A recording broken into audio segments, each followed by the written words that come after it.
माल तो चोखा है। थोड़ी लाली लिपस्टिक करेगी, पटाखा लगेगी। बड़ी भी, मेरे कमीशन का आज ही कुछ हो जाता तो। गुड्डू, जी बड़ी भी। इस कुत्ते का मुंह बंद कर, पैसे ठूस कर।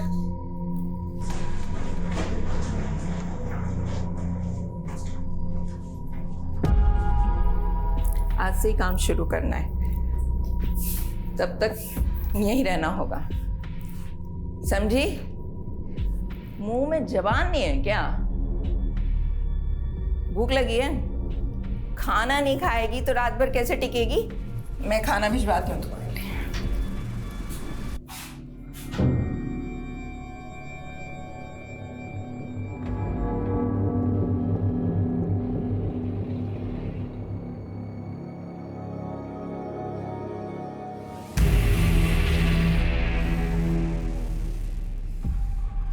अरे कहाँ है? ए लड़की, कहाँ गई वो? वे कहाँ है वो?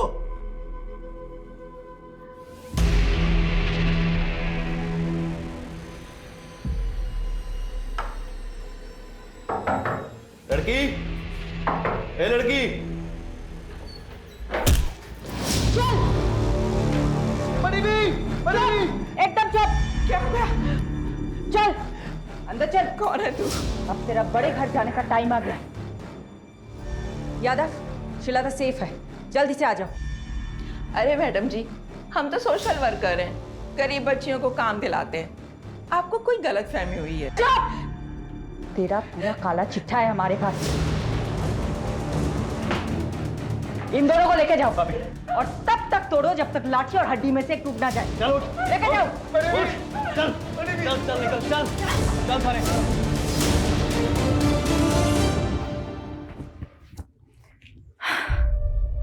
श्वेता बेटा, ठीक हो तुम? कुछ नहीं होगा तुम, ओके? तुम सेफ हो। जल्दी से अपने मम्मी पापा के पास पहुंच जाओगी। डोमेस्टिक हेल्प सर्विस एजेंसी के नाम पर झारखंड, बिहार और नॉर्थ ईस्ट की लड़कियों को लाया जाता था और उन्हें डराकर, नशे की आदत डालकर प्रोस्टिट्यूशन में ढकेला जाता था। कौवा से वे अंडे, कोयला के लेवे। तू जलेबी ना तल चौधरी, सीधा बोल। बोलना क्या है सर जी, आप खुद ही समझदार हो। देखिए, मैंने अकेले ने कुछ भी नहीं किया है, ये एक टीम वर्क था। इस ऑपरेशन की सक्सेस के पीछे सबसे बड़ा हाथ सब इंस्पेक्टर अजय यादव का है। उनकी सूझबूझ और उनके खबरी नेटवर्क के सपोर्ट से ही हम इस गिरोह को पकड़ पाए हैं। Sub inspector Ajay Yadav, media को ब्रीफ दीजिए इस ऑपरेशन की। सर, ये ऑपरेशन की शुरुआत कब हुई? जी, वो 7 महीने पहले कोची पुलिस के पास एक औरत ने मिसिंग रिपोर्ट लिखाई थी, अपनी बेटी श्रीलता की। उनका कहना था कि नौकरी का लालच देकर कोई उनको अपने साथ दिल्ली ले आया था। कितने समय से एक्टिव था उनका गिरोह? लगभग 1 साल से। और यहाँ से हमने 18 लड़कियों को रेस्क्यू किया, जिनको सेम मोडस ऑपरेंडी से ट्रैप किया गया था। हमने अभी तक एक ही गिरोह को पकड़ा है। जो भी इस रैकेट के साथ जुड़े हुए हैं, अब उन सबकी बारी है। ज़ेबा, फिक्र मत कर, समीम भाई जल्द लौटेंगे। राना खाला, जरा 1 मिनट। हाँ, क्या हुआ रकीब? क्या बोलूं खाला, अब्बू के जाने से अम्मी का हाल बुरा, ऊपर से पैसों की किल्लत, 2 वक्त का खाना और दूध के भी पैसे नहीं। क्या करूं, किससे मदद मांगूं, कुछ समझ में नहीं आ रहा है। ये ले 1000 रुपये रख, और जरूरत पड़े तो मांग लेना। शुक्रिया खाला।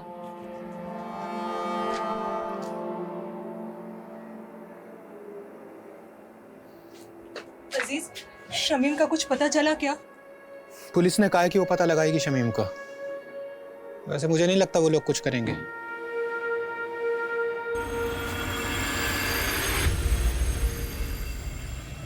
पाव चम्मच हल्दी, 1 कप गाढ़ा दही।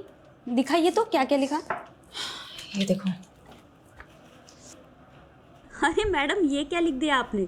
मैंने 1 चम्मच लाल मिर्च और पाव चम्मच हल्दी बोला था, सब उल्टा लिख दिया आपने। अच्छा हुआ तुमने देख लिया, वरना पता नहीं मैं क्या कर रही हूँ। एक्चुअली आज आरुषि की फ्रेंड्स आ रही है स्लीप ओवर के लिए, तो मैंने सोचा कि कुछ अच्छा सा बढ़िया सा पंजाबी डिश बना कर खिलाऊं। आई होप आज मैं आरुषि को कोई शिकायत का मौका ना दूँ।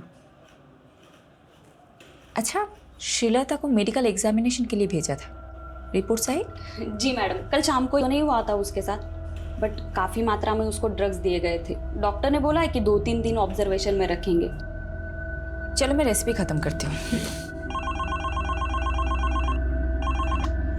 Hello, what?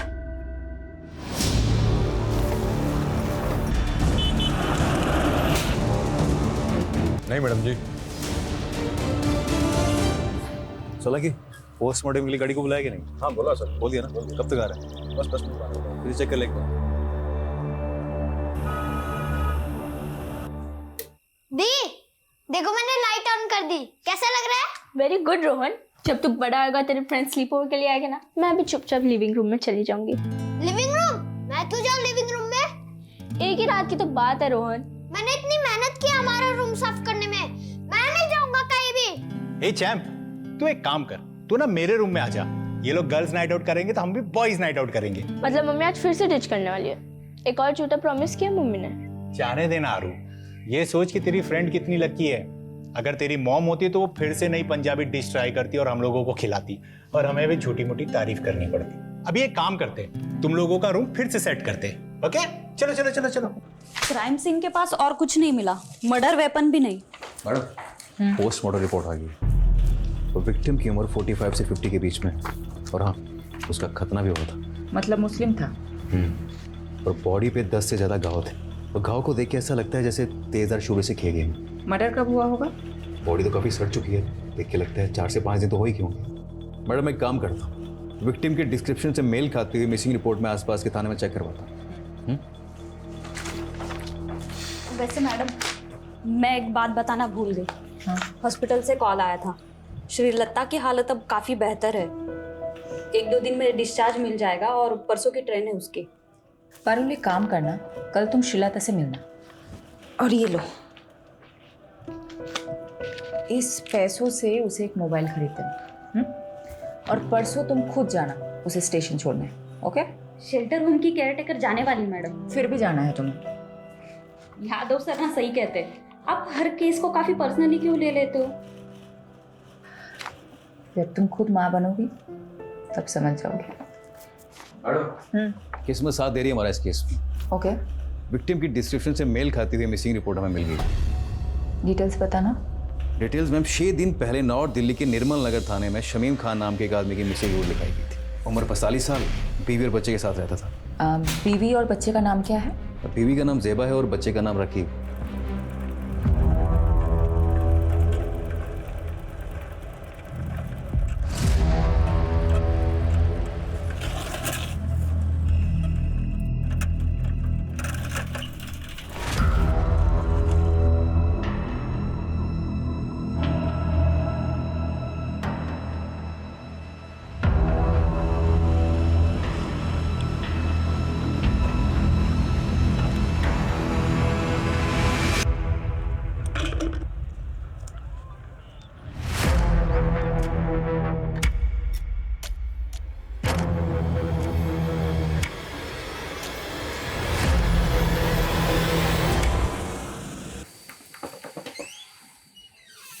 पार्टी सर, आपने बुलाया मुझे?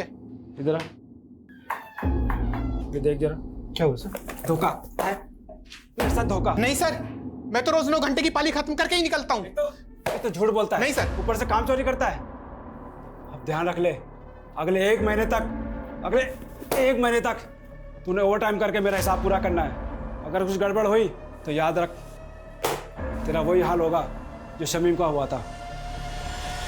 समझा?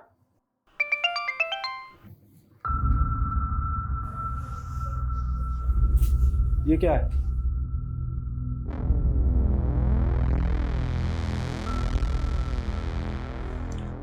पहले शमीम कहीं चले गए और अब रकीब का भी पता नहीं। कुछ पता चला रकीब का? नहीं, लेकिन मैंने रकीब के कुछ दोस्तों से बात की। रकीब ने किसी को 1000 रुपए दे के बंदूक खरीदी है। रकीब बंदूक क्यों खरीदेगा? रकीब! रकीब! क्या हुआ बेटा? क्या हुआ? क्या हुआ रकीब? खड़ा कर रहा है? क्या हुआ बेटा? रकीब ये घाव कैसे? और बंदूक क्यों खरीदी तूने? कुछ गलत किया है तूने? बोल बेटा बोल।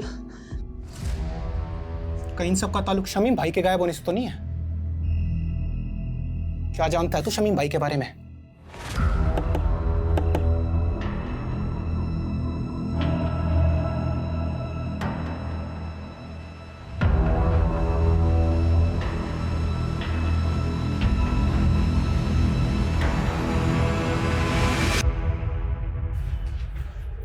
खोलो।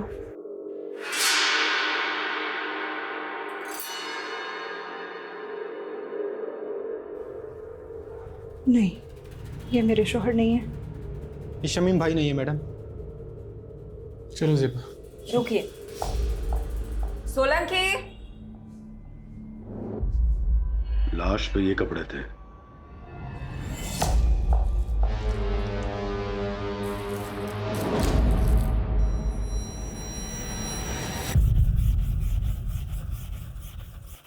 अरे अब्बू, शर्ट को इतना भी मत घिसो कि चीख पड़े। शर्ट चीखेगी नहीं बेटा, चमक उठेगी। ये देख, तेरे बाप के हाथों का कमाल। एक शर्ट पूरे 5 साल चलाता हूँ, समझा? और मेरे इसी बचत के पैसों से तू हर 5 महीने में नई शर्ट खरीद पाता है।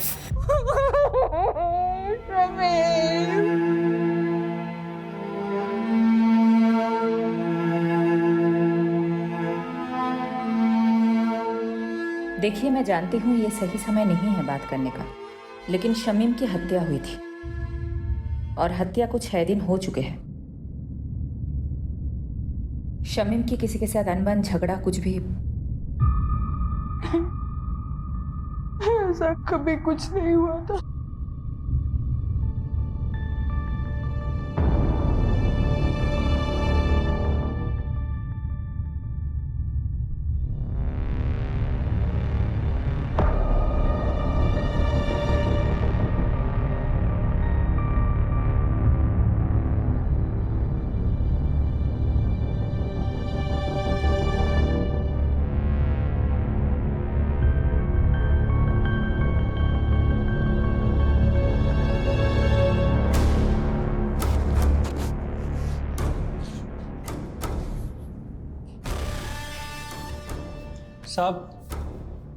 साहब वो बड़े साहब से मिलना था।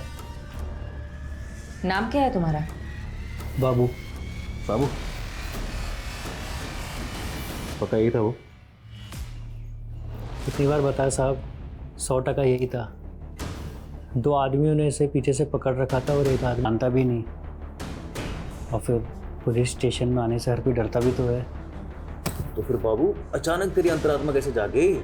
हाँ साहब, पेपर में पढ़ा कि इसका कातिल अभी तक नहीं मिला, तो मुझे ख्याल आया कि वो किसी का पति, किसी का भाई तो मिलना चाहिए ना।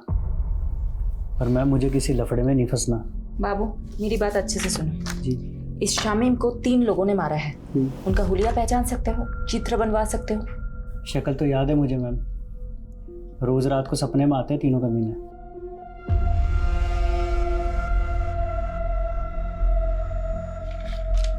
हाँ साहब, हूबहू यही तीनों थे। दीजिए। यादव, सभी पुलिस स्टेशन में तीनों के स्केचेस भेज। एक भी मिल गया तो बाकी 2 अपने आप हाथ लग जाएंगे। मैं ये स्केचेस शमीम की फैमिली को दिखाती हूँ।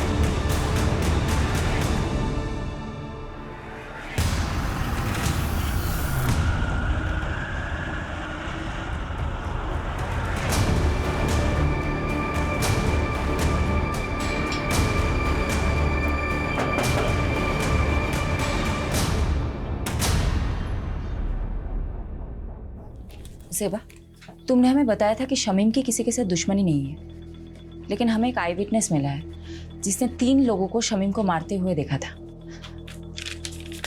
तीनों कुछ ऐसे दिखते हैं। मैंने इन्हें पहले कभी नहीं देखा।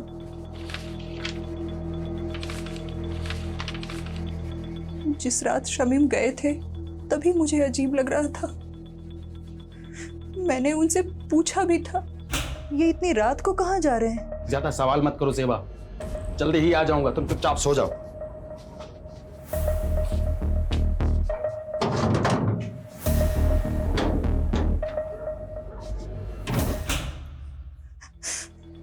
बस थैली लिए और चले गए। मैडम, ये बात मिसिंग रिपोर्ट में नहीं थी और ना ही कोई ऐसा बैग मिला क्राइम सीन पे। क्या था उस थैली में? शमीम ने बोला कि पानी की बोतल है, पर हाँ, जिस दिन से वो गए हैं मेरे घर से एक छुरा गायब है। ज़ेबा, तुम्हें कुछ भी याद है हमें बताना, ओके? जी। राकीब, तुम हमें कुछ बताना चाहते हो? ये चोटें कैसे लगी है तुम्हें? वो कल रात मेरे दोस्त करीम से लड़ाई हो गई मेरी। शमीम घर से छुरा लेके निकला था, कहीं ऐसा तो नहीं शिकारी खुद ही किसी का शिकार हो गया? हो सकता है मैडम। वैसे राकीब का घाव देखकर मुझे तो लगा कि वो जरूर कुछ ना कुछ जानता होगा। सख्ती से पूछे क्या? नहीं नहीं, माइनर है, कोई और तरीका आजमाना होगा। यादव कहाँ है? बोल तो रहे थे कि यही आएंगे, पूछती हूँ। काट दिया, कोई और एंगल टटोल रहा होगा। ये तो करता है वो। ये क्या है? शमीन खान आपकी फैक्ट्री का वर्कर था।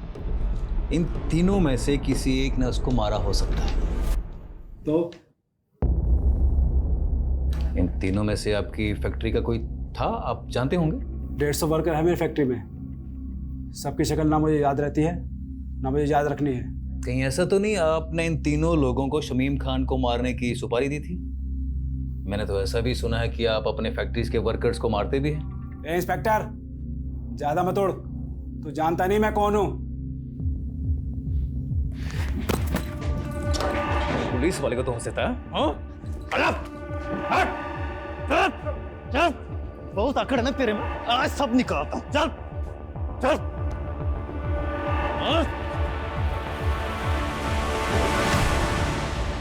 अगली बार घसीटता हुआ सीधा थाने ले जाऊंगा। दोबारा पुलिस के सामने इज्जत से पेश आना। चल।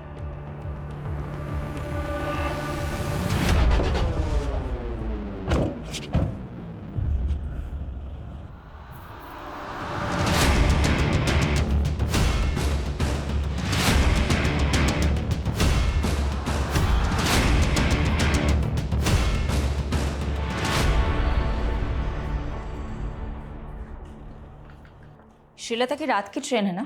जी मैडम, कल रात तक अपने गांव पहुंच जाएगी। यादव सर का फोन है। स्पीकर पे रखें। हेलो सर, कहाँ हो आप? शमीम जिस फैक्ट्री में काम करता था वहीं गया था पूछताछ करने के लिए। पर पारुल एक काम करना, अभी मैडम को मैं बताना। यादव, फोन स्पीकर पे है। सॉरी मैडम, वो मैं पूरी इन्वेस्टिगेशन होने के बाद आपको बताना चाहता था। क्या बोलूं तुमको? ओके।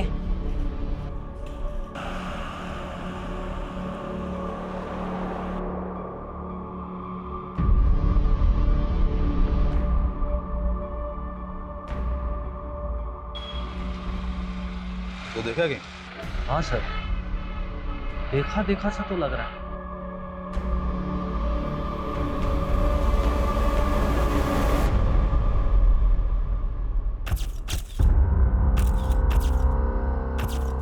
Meenakshi,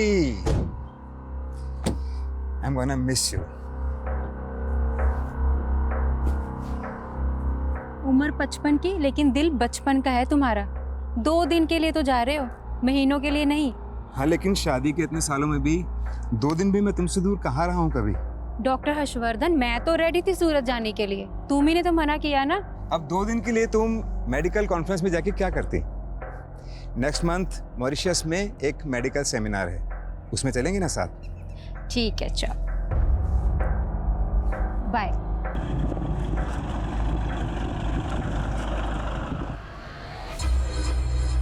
दीपक जरा अपना फोन देना। यो सर।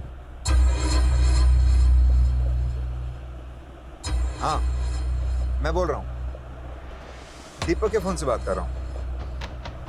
दरअसल मीनाक्षी ने मेरे फोन में कोई स्पाई सॉफ्टवेयर इंस्टॉल कर दिया है। मैं दीपक को भेजता हूँ तुम्हें पिक करने के लिए। Love you, bye. सर इसके बारे में मालूम चलते फ़ोन मारता हूँ मैं आपको। पता कर। अच्छा वो रकीब का बायोडाटा निकाला क्या? हाँ सर, पता किया ना सर। राकिब क्या छोटी सी उम्र में गलत लफड़ों में फंसा। भीमलाल नाम का एक बैटिंग माफिया है, उसके साथ जोड़। भीमलाला कहीं वही तो नहीं जो बेल से छूटने के बाद लॉटरी के धंधे में घुस गया? वही वाला सर। सर हुआ क्या, जब भी शमीम गायब हुआ ना, राफिक को सीधा शक भीमलाला पे गया और वो उससे मिलने चला। ए, क्या कर रहा है ये? पागल हो गया?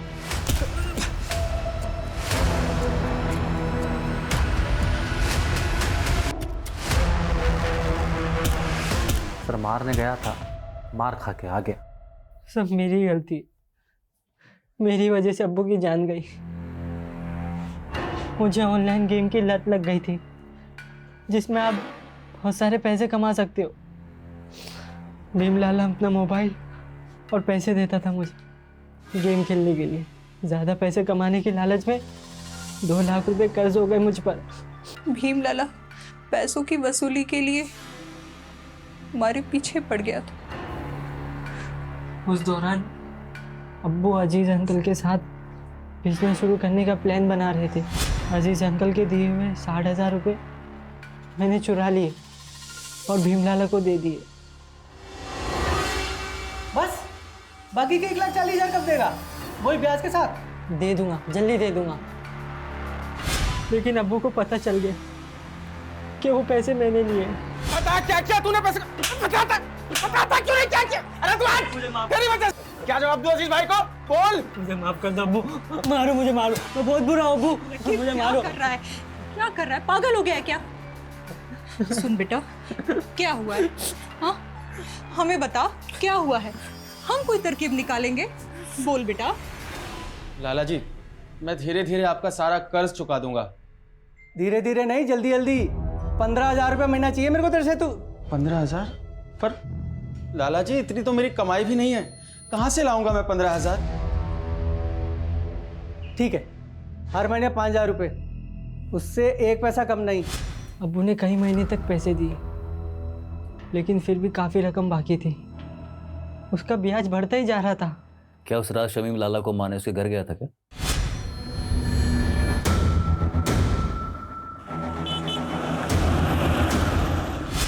ताकि उसका कर्ज ना चुकाना पड़े? लगता तो ऐसा ही है मुझे, इसलिए मैं लाला से अब्बू की मौत का बदला लेना चाहता था। यादव, यादव, बस करो। कितना मारोगे? मर जाएगा ये।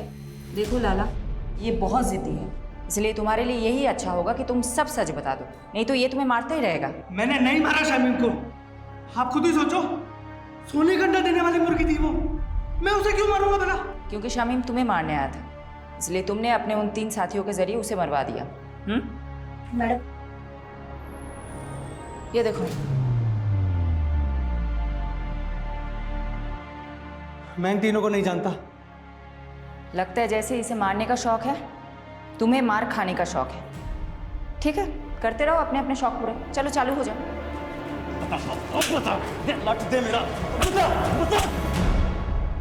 आई will call you back. Deepak, जी मैम। साहब को छोड़ा है एयरपोर्ट? जी मैम, छोड़िए। रास्ते में कहीं रुके थे? नहीं तो मैडम, घर से सीधा क्लिनिक और फिर क्लिनिक से शाम को एयरपोर्ट। तो गाड़ी रोहिणी में क्या कर रही थी दोपहर को? कार का जीपीएस मेरे फोन से कनेक्टेड है, झूठ मत बोलना। क्या साहब की माशूका रोहिणी में रहती है? ये सब आप मुझसे मत पूछिए, मैं आपको इस बारे में कुछ नहीं बता सकता, प्लीज। दीपक, दीपक,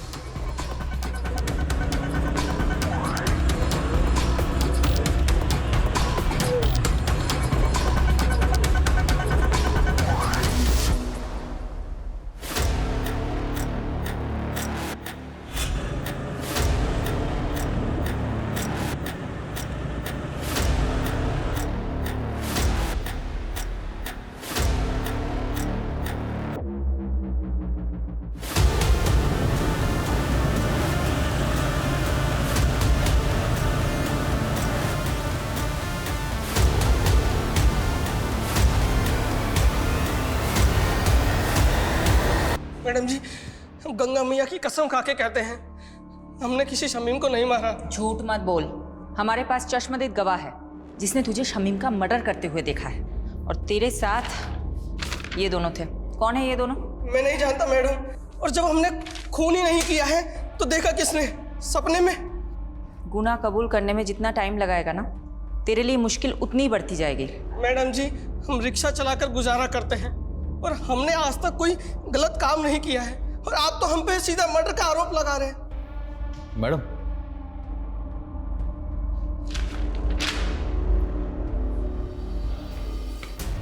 बोलो।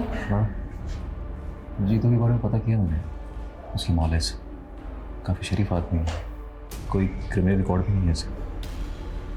हो सकता है ये मर्डर से डेब्यू किया हो। इसे थोड़ी अपनी वाली ट्रीटमेंट दो, शायद सच उगल दे। तो मैं पारुल को बोलती हूँ, शहर के सारे पुलिस स्टेशन में पता करे जीतू का कोई क्रिमिनल रिकॉर्ड है या नहीं।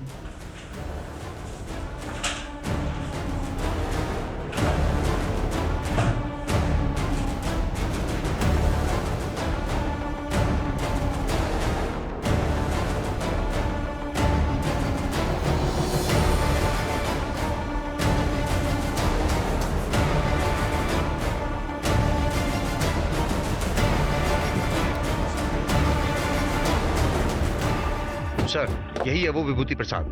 अरे कुछ नहीं किया तूने, वैसे घुमाने लेके जा रहा है। मैंने क्या किया साहब? लेके डाल इसको। मुझे कहाँ लेके जा रहे हो? लेके चल इसको। जैसी करनी वैसी भरनी।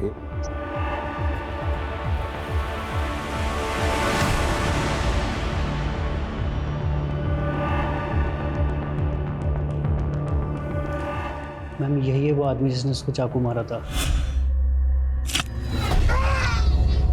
और मैम इस वाले आदमी ने उसको पीछे से पकड़ा हुआ था।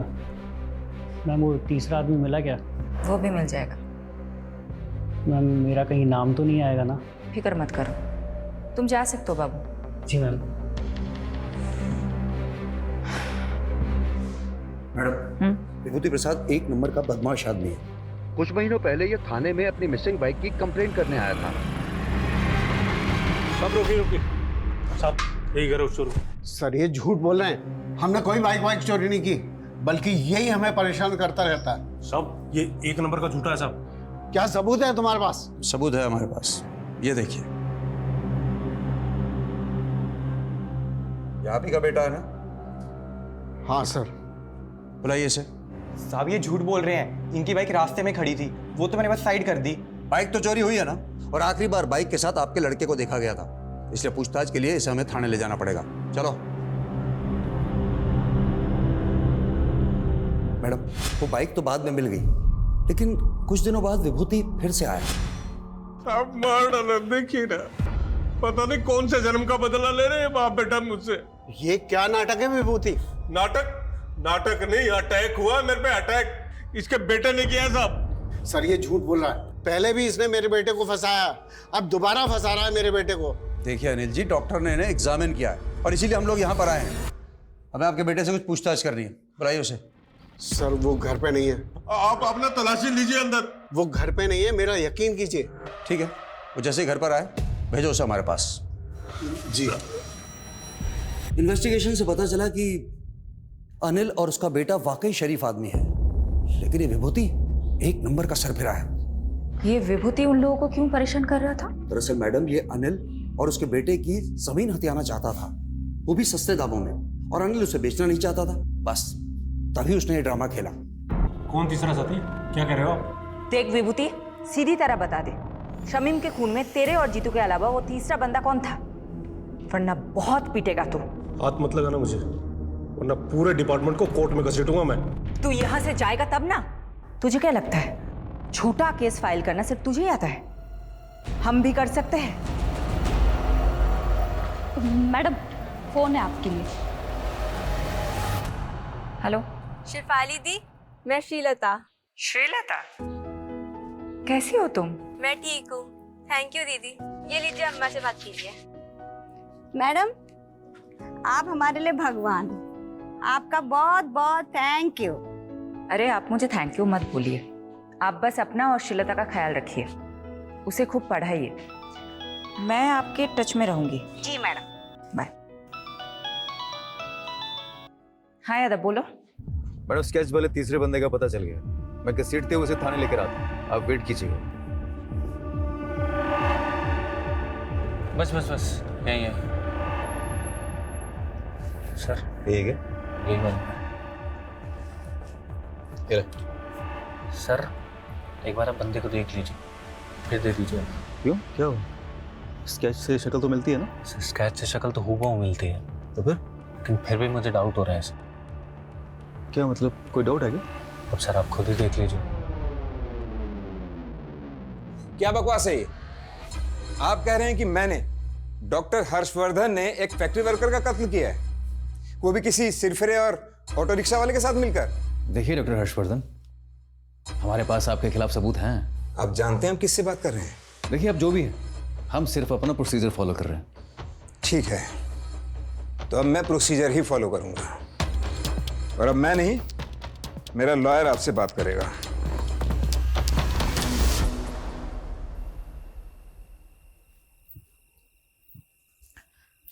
ये लो।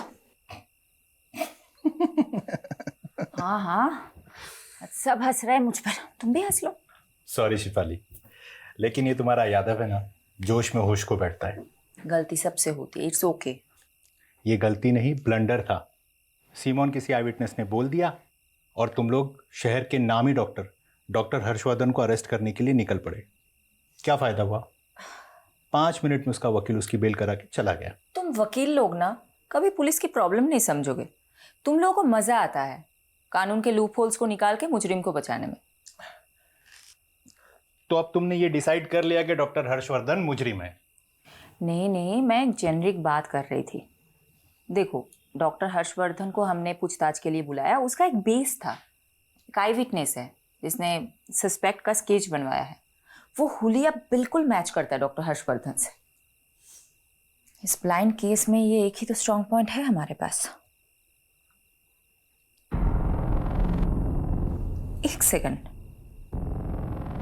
अब मुझे समझ में आ रहा है, अब मुझे एक्चुअल में समझ में आ रहा है क्यों हम गोल गोल घूम रहे थे इस केस में।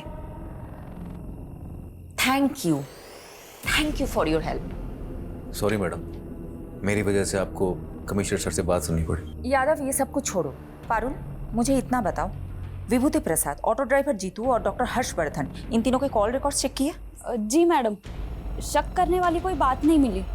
इन तीनों के बीच में कोई कम्युनिकेशन? पिछले 1 साल के कॉल रिकॉर्ड्स में तो इन लोगों की आपस में कोई बात नहीं, और ना ही इन तीनों में से किसी का फोन लोकेशन क्राइम सीन के पास मिला। नाउ थिंक, तीनों अलग अलग एरिया के लोग हैं।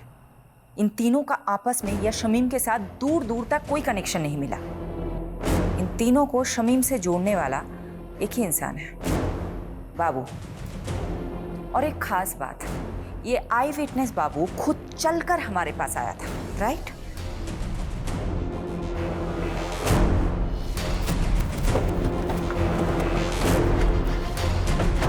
यादव,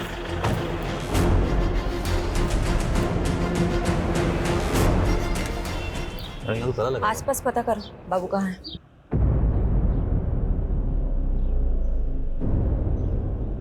मैं बाद में बात करती हूँ। क्या हुआ? मैडम, आसपास पड़ोसी से बातचीत की मैंने, उनका कहना है कि बाबू काफी दिनों से गायब और उसका फोन भी बंद आ रहा है। मैंने ट्राई किया। मैडम जी, आप यकीन नहीं करोगे, इस घर का मकान मालिक दूसरे वाले घर पर भाड़े पे रहता था। जब विभूति ने मेरे बेटे राकेश पर इल्ज़ाम लगाया ना, तो मैंने ही राकेश को बाबू के साथ में उस घर में रहने के लिए बोल दिया था, छुपा दिया था उसको। वो घर पे नहीं है, मेरा यकीन कीजिए। ठीक है, वो जैसे ही घर पर आए भेजो उसे हमारे पास।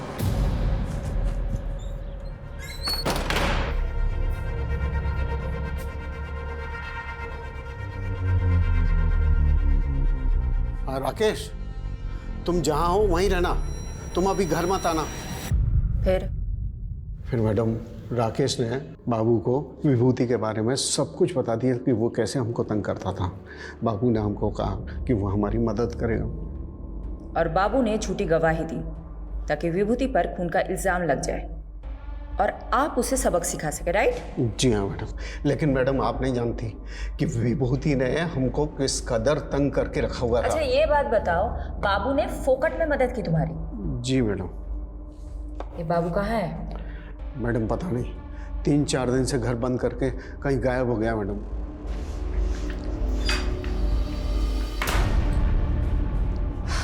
मैडम, बाबू के खिलाफ लुकआउट नोटिस जारी कर दिया है।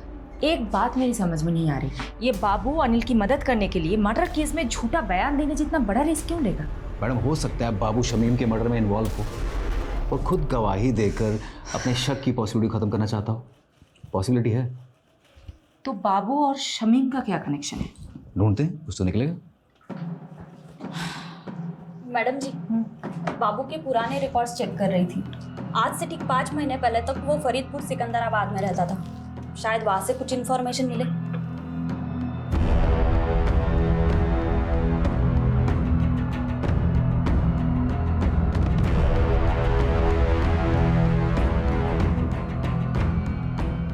मैडम, बाबू और बिलाल इसी गांव का रहने वाला था। 16 साल की उम्र में उसने अपने दोस्त की हत्या की थी।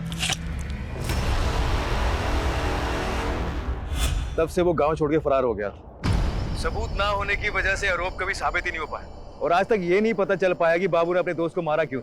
लेकिन यादव, बाबू के पास्ट के साथ शमीम का क्या कनेक्शन है? शमीम से कोई कनेक्शन नहीं है मैडम, लेकिन रेहाना से। अजीज की बीवी रेहाना बाबू की कजन थी।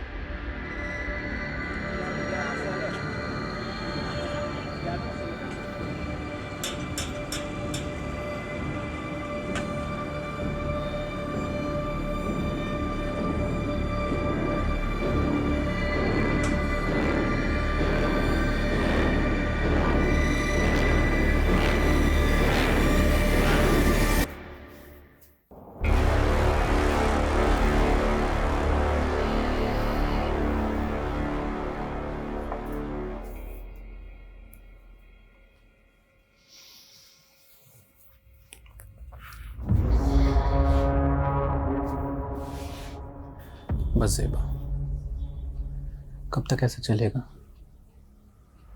मैं तुम्हें अपना बनाना चाहता हूँ, तुमसे निकाह करना चाहता हूँ। अजीज, हमारे बीच जो कुछ भी हुआ वो गलत था, जिसकी सजा भुगत रही हूं मैं। शमीम की रूह को मैं और तकलीफ नहीं देना चाहती। ऐसा मत करो ज़ेबा, मैंने सब कुछ तुम्हारे लिए किया है।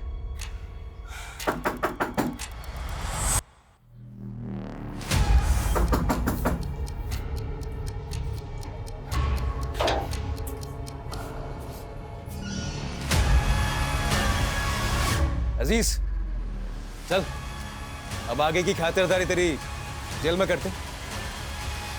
मैं हमेशा से ज़ेबा को पसंद करता था।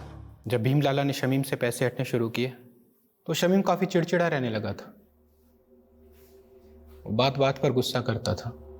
मुझे उसकी फिक्र होने लगी तो मैंने एक रोज़ ज़ेबा से बात करने का सोचा। अजीज, मेरी मुश्किलें तो ख़त्म होने का नाम ही नहीं ले रही हैं। रकीब की नादानी ने सब बर्बाद कर दिया। शमीम दिन रात काम करते हैं। मुझे कहीं ना कहीं अंदाजा था कि ये मसला पैसों का है।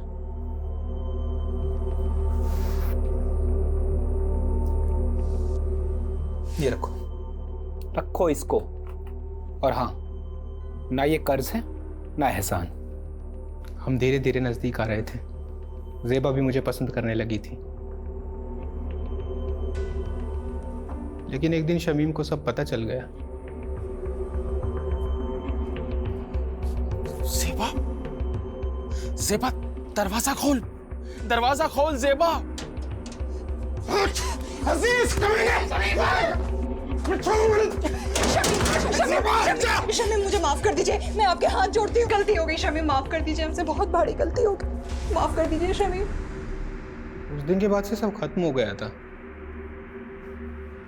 ज़ेबा ने मुझसे मिलना छोड़ दिया था, लेकिन मेरे जहन में दिन रात सोते जागते सिर्फ ज़ेबा का ही ख्याल था। तो ज़ेबा को पाने के लिए शमीम को रास्ते से हटाने का प्लान बनाया तुमने? हाँ, बाबू मेरी बीवी रेहाना के गांव का रहने वाला था। गांव में उस पर एक हाफ मर्डर का केस भी चल रहा था। मैंने उससे मदद मांगी। वो 2 लाख रुपए के बदले शमीम का काम तमाम करने को तैयार हो गया। रेहाना जानती थी इसके बारे में? नहीं, सारा प्लान मेरा और बाबू का था। प्लान के मुताबिक मैं एक दिन शमीम से मिलने गया।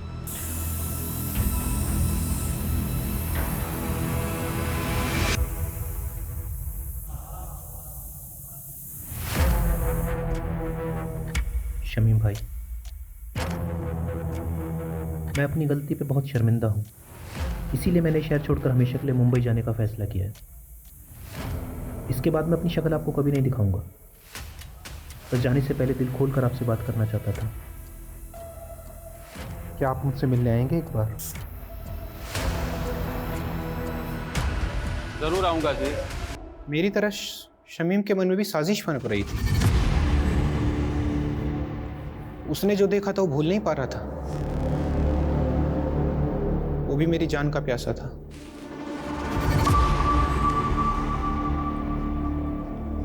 अरे शमीम भाई, बहुत बहुत शुक्रिया आप आए, सच बहुत खुशी हुई।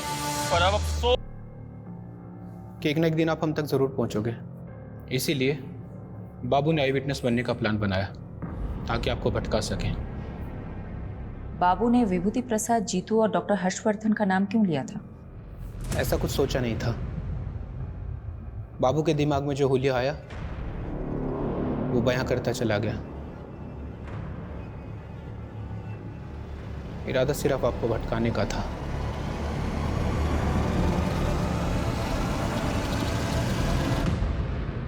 वाह मॉम, खाना बहुत अच्छा बना है। थैंक यू बेटा। यशी बेटा, अब तो कुछ खा ही नहीं रही हो। ऐसे नहीं चलेगा, ये मैंने स्पेशली तुम्हारे लिए बना। खा लो, ये लो, थोड़ा खा लो। मुझे तो लगा था हमारी शायद फ्लॉप होने वाली है, ये तो हिट हो गई।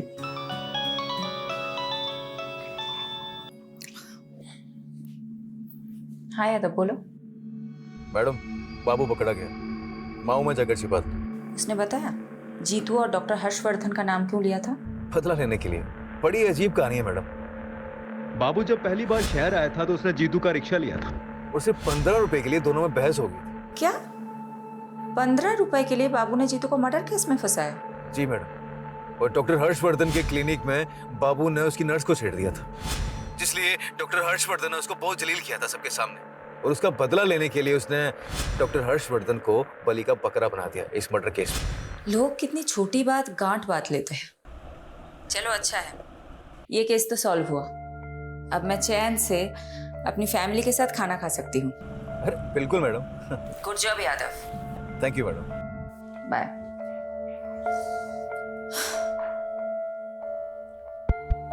अच्छा सुनो, तुम सब कौन सी मूवी देखोगे, एक्शन या कॉमेडी? Action movie. चलो चलो, खाना खत्म करते हैं।